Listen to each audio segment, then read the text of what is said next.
सब भोजपुरिया भाई लोग के दिल से प्रणाम बा। फिर एगो नया ढांसू मैटर लेके आप लोगों के बीच आइल बानी।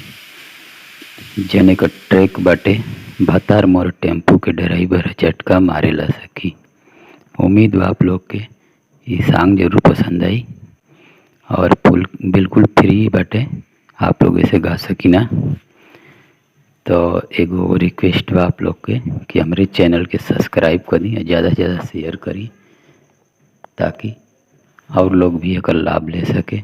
आई चैनल पर हमेशा आप लोग के नया नया मैटर मिलत रही जे कि आप लोग गा सकिलें। तो चलिए शुरू कर तनी जा। जैसे कि मुखड़ा होकर इतरे बात,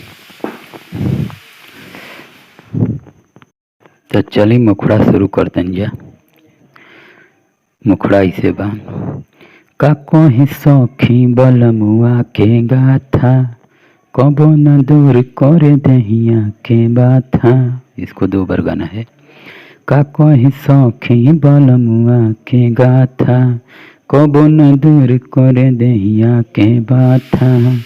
सटी जब भेरी हमके डटला सखी, भतारे हमर नाच के लवंडा हरत भर नाचेला सखी। भतारी हमर नाच के लवंडा हरत भर नाचेला सखी। चलिए एक पहला अंतर है तेरे बा। लगन में मगन रह ताटे नतिया, सुधी नहीं खे घर के। पलंग पे अलंग न नसल से कहियो, कोरवा में भर के।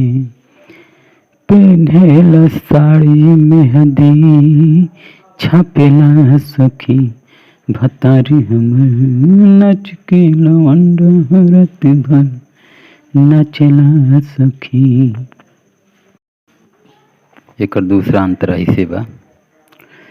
अरे का कही ये सखी सैया के रोहन, तनी ना सुहात रे। शक्ति सूर्या के साथ काटे ताटे रात रे। 2 बार गाना है। का कही ये सखी सैया के रोहन, तनी ना सुहात रे। शक्ति सूर्या के संग पिया काटे रात रे।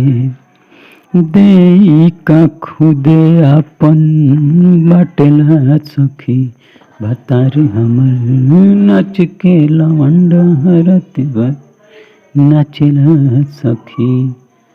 तो उम्मीद बा आप लोग के सॉन्ग जरूर पसंद आई। हमारे चैनल के सब्सक्राइब कर दी, लाइक कर दी और ज़्यादा से ज़्यादा शेयर करो। धन्यवाद।